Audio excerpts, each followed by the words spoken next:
Dok, saya ingin bertanya, saya lagi berobat TBC, boleh nggak konsumsi obat lain? Baik, ini pertanyaan yang sangat bagus ya, karena obat lini pertama untuk TBC itu terdiri dari rifampicin, isoniazid, pyrazinamide, etambutol. Khususnya rifampicin dan isoniazid ini memang dia bekerja di kita sebutnya apa ya, sitokrom ya, sitokrom P450 di liver, di mana sitokrom ini dia enzim yang banyak dipakai oleh obat lain juga supaya obat lain itu bekerja. Makanya memang kalau mau konsumsi obat lain harus konsultasi dulu sama dokter ya. Apalagi kalau misalnya memang ada penyakit kronik, contoh diabetes, hipertensi, itu ada beberapa obat yang berinteraksi sama si rifampicinnya. Contoh yang paling gampang, kalau misalnya pasien diabetes, itu kan dia berisiko tinggi kena TBC karena daya tahan tubuhnya menurun. Banyak tuh pasien dengan diabetes terkena TBC. Jadi kalau sebelumnya dia pakai obat-obat golongan contohnya sulfonylurea ya, misalnya pakai glibenclamide, glimepirid, gliquidon, obat golongan sulfonylurea tersebut bisa berinteraksi dengan rifampicin, kadar sulfonylureanya bisa turun sehingga yang tadinya efektif untuk menurunkan gula darah jadi kurang efektif. Jadi kalau misalnya dosisnya tidak diatur, itu bisa meningkatkan gula darah selama dilakukan pengobatan TBC-nya dengan rifampicin gitu ya. Makanya sebenarnya panduan-panduan untuk tata laksana diabetes pada pasien dengan TBC, apalagi kalau misalnya pasiennya ini gula darahnya belum terkontrol dan dia kena TBC, supaya efektif pengendalian gula darahnya dan tidak ada interaksi dengan obat-obat TBC, biasanya kita anjurkan pasien dengan diabetes tersebut selama pengobatan TBC diganti dulu ke insulin karena tidak ada interaksi. Terus beberapa obat antihipertensi, misalnya amlodipin, itu juga bisa ada interaksi gitu ya dengan obat TBC, makanya mesti diperhatikan tekanan darahnya. Kalau misalnya tiba-tiba naik tekanan darahnya pada saat melakukan pengobatan TBC, ya mesti konsultasi ke dokter apakah obat darah tingginya perlu ditambah atau dosis amlodipinnya dinaikkan. Seperti itu ya. Dan masih banyak obat-obat lain ya, contoh obat kejang, obat anti jamur itu juga banyak interaksi dengan obat TBC. Tapi secara umum kalau obat-obat bebas yang dijual di luar, obat batuk pilek, obat demam, so far sih tidak ada interaksi dengan obat TBC. Jadi kalau misalnya teman-teman ada keluhan, belum sempat ke dokter, keluhan standar-standar aja, batuk pilek, meriang, pegel-pegel, mau beli obat bebas di supermarket atau di apotik gitu ya, yang dijual bebas, dipersilahkan. Mudah-mudahan sih nggak ada interaksi ya. Tapi kalau obat-obat khusus untuk penyakit kronik, kadang-kadang itu ada interaksi, konsultasi dulu ke dokter. Pak, kalau suami kena hepatitis B namun istri suntik KB, apa aman untuk istri? Baik, terima kasih pertanyaannya. Jadi kalau partner ya, pasangan ya, tanda kutip pasangan yang melakukan hubungan gitu ya, itu kalau kena hepatitis B, maka ini dalam contoh konteksnya ini suaminya kena hepatitis B. Nomor satu, ibu yakinkan dulu apakah ibu sudah tertular atau belum. Apakah pasti tertular? Belum tentu. Kalau si partnernya ini dulu riwayat vaksinasinya baik, misalnya pada waktu kecil divaksinasi, apalagi kalau pas udah dewasa pernah di booster contohnya dengan vaksin tambahan untuk hepatitis B, sangat kecil resikonya untuk tertular hepatitis B dari partnernya. Makanya belum tentu juga nih kalau misalnya punya pasangan hepatitis B, si pasangan seksualnya ini bakal langsung terkena. Kan kita nggak tahu. Kalau divaksin yang benar pada saat kecil, biasanya sih resikonya sangat kecil. Ya karena vaksinasi hepatitis B itu perlindungan antibodinya cukup panjang ya, bisa lebih dari 10-20 tahun. Nah, kalau misalnya mau melakukan KB, sebenarnya nggak ada masalah ya gitu ya. Virus hepatitis B itu dia merusak secara spesifik ke liver gitu, dan itu butuh proses jangka panjang ya. Bahkan ada istilahnya tuh fase-fase dia imun tolerans, dalam arti kata virusnya ada di badan tapi dia tidak aktif, tidak mengakibatkan peradangan di liver gitu ya. Jadi kalau misalnya nggak ada keluhan apa-apa, ibu ingin melakukan KB gitu ya, ini pertanyaannya KB suntik ya, berarti itu kan KB yang sifatnya menyuntikkan hormon sehingga berinteraksi dengan siklus haid normal gitu ya, sehingga mudah-mudahan tidak terjadi ovulasi sehingga tidak bisa hamil. Nah itu dipersilakan saja. Sampai saat ini sih tidak ada kontraindikasi pasien dengan hepatitis B untuk melakukan KB gitu ya. Tapi apakah tubuh ibu ini termasuk cukup aman untuk dilakukan KB, untuk melakukan KB yang sifatnya hormonal? Nah itu harus dilihat dulu gitu ya. Nggak semua orang itu cocok untuk diberikan KB hormonal, entah pil atau suntik. Misalnya contohnya gimana, pasiennya misalnya masih obesitas atau yang misalnya gampang jerawatan atau yang pasiennya ini ada hipertensi gitu contohnya ya, itu sebenarnya golongan-golongan wanita yang tidak disarankan untuk pakai KB hormonal gitu ya. Apalagi kalau misalnya setelah suntik KB terus haidnya jadi terganggu atau jadi nyeri sekali misalnya pada saat mau datang bulan, ya itu mungkin pertimbangkan opsi KB yang lain ya. Jadi kalau terkait hepatitis B-nya sendiri sih nggak ada masalah ya. Tapi kalau ragu silakan konsultasikan dengan dokter kebidanan Anda gitu ya, atau juga boleh konsultasi ke dokter penyakit dalam setempat supaya dilakukan pemeriksaan fisik, lab yang lengkap gitu ya, terutama untuk investigasi apakah sudah tertular hepatitis B dari partnernya atau belum.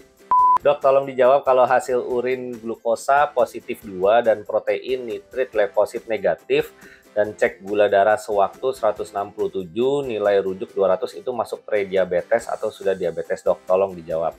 Baik, terima kasih pertanyaannya ya. Jadi ini seseorang yang melakukan tes urin gitu ya, dan ternyata di urinnya ada glukosa positif. Memang kalau kita cuma lihat dari satu pemeriksaan tersebut, kesannya gula darahnya agak tinggi sehingga bisa bocor di urin dan terdeteksi di urin. Ya, nama lain penyakit diabetes itu kan kencing manis. Tapi ini kan pertanyaannya apakah sudah bisa dibilang diabetes atau prediabetes, karena dia cek gula darah sewaktunya masih normal, karena nilai normal gula darah sewaktu itu di bawah 200. Prinsipnya begini ya, kita tidak menegakkan diagnosis diabetes itu berdasarkan gula di urin. Jadi kriteria diagnosis diabetes itu tetap pemeriksaan darah, bisa dipakai gula puasa. Nah ya, kalau gula puasanya diperiksa misalnya 2 kali jarak yang berbeda waktunya dan angkanya 126 ke atas, itu diabetes. Atau mau periksa gula darah sewaktu, ada gejala nih, gejala klasik diabetes, sering lapar, sering haus, sering buang air kecil, ada penurunan berat badan yang tidak bisa dijelaskan, ya bukan karena sengaja diet, tapi berat badan turun, dan gula darah sewaktu di atas 200, apalagi sudah dikonfirmasi dengan 2 kali pemeriksaan jarak waktu yang berbeda, itu juga diabetes gitu ya. Kriteria yang berikutnya adalah HbA1c. HbA1c itu gula darah rata-rata 3 bulan terakhir, biasanya angkanya persen. Diabetes ditegakkan diagnosis kalau misalnya ada gejala klasik yang tadi saya sebutkan, plus HbA1c-nya 6,5% ke atas ya. Jadi tidak ada kriteria memakai gula dari urin untuk saat ini. Untuk prediabetes gimana? Sama aja, pakai gula darah puasa atau tes toleransi glukosa oral atau juga HbA1c, tapi angkanya berbeda ya. Bisa dilihat di video atau short kalau nggak salah saya pernah bikin gitu ya tentang kriteria prediabetes ya. Tapi ya gampangnya gini, kalau gula darah puasa itu antara 100 sampai 125 itu prediabetes. Kalau gula darah tes toleransi glukosa oral gitu ya, jadi setelah berpuasa cek gula puasa terus diberikan gula pasir dilarutkan dalam air 75 gram gulanya lalu ditunggu 2 jam, itu angkanya di atas 140 sampai 199 itu juga prediabetes. Atau HbA1c angkanya 5,7 sampai 6,4% itu juga dia prediabetes gitu ya. Jadi tinggal masalah angkanya saja ya. Jadi prediabetes itu antara nilai normal orang sehat sama diabetes. Sementara kalau diabetes itu yang udah tingginya ya. Apalagi konsisten diperiksa minimal 2 kali pemeriksaan dengan jarak waktu yang berbeda. Tapi sekali lagi tidak ada kriteria penegakan prediabetes atau diabetes dari pemeriksaan urin. Maaf dokter, mau tanya kalau sama rosuvastatin bagusan mana ya dokter Rinaldo ya? Oke, jadi ini spesifik untuk ke jenis-jenis statin yang ada di masyarakat dan juga dipergunakan oleh dokter gitu ya. Konsepnya dulu, obat golongan statin, simvastatin, atorvastatin, rosuvastatin, pitavastatin, lovastatin ya, macam-macam statin yang ada di Indonesia itu paling bagus untuk nurunin LDL ya. Jadi kalau teman-teman periksa di lab profil lipid sudah puasa yang benar, itu kan nanti ada kolesterol total, HDL itu kolesterol yang baik, LDL kolesterol yang jelek, trigliserid itu juga kolesterol yang jelek. Nah, statin ini paling bagusnya dia kalau LDL-nya tinggi. Jadi obat statin paling efektif untuk menurunkan LDL. Dia juga ada peran menurunkan trigliserid meskipun tidak sekuat potensi menurunkan LDL. Sama dia ada juga sedikit menaikkan HDL yang kolesterol baik tadi gitu ya. Otomatis kalau LDL turun, kolesterol total juga akan turun gitu ya. Nah sekarang yang paling bagus mana nih dari semua statin-statin tersebut? Sebenarnya kita mesti lihat ya kadar LDL pasiennya berapa, kemudian apakah pasien tersebut juga punya faktor resiko kena sakit jantung. Contoh, udah kolesterolnya tinggi, dia gemuk, merokok, punya hipertensi, punya diabetes, punya penyakit ginjal kronik. Nah tentu kalau makin banyak faktor resiko tersebut, resiko kena sakit jantungnya akan lebih tinggi. Nah kalau misalnya ada resiko-resiko tersebut, maka LDL-nya harus diturunkan serendah mungkin. Nah, biasanya nih kalau yang kolesterol LDL-nya tinggi dan punya faktor risiko jantung seperti itu, kita jarang ya menyarankan pasien untuk pakai simvastatin. Karena simvastatin itu termasuk yang potensi menurunkan LDL-nya itu hanya low to moderate, ringan sampai sedang kekuatannya ya. Kalau misalnya butuh diturunkan sampai drastis karena punya faktor risiko jantung, apalagi sudah pernah kena sakit jantung, misalnya pasang ring,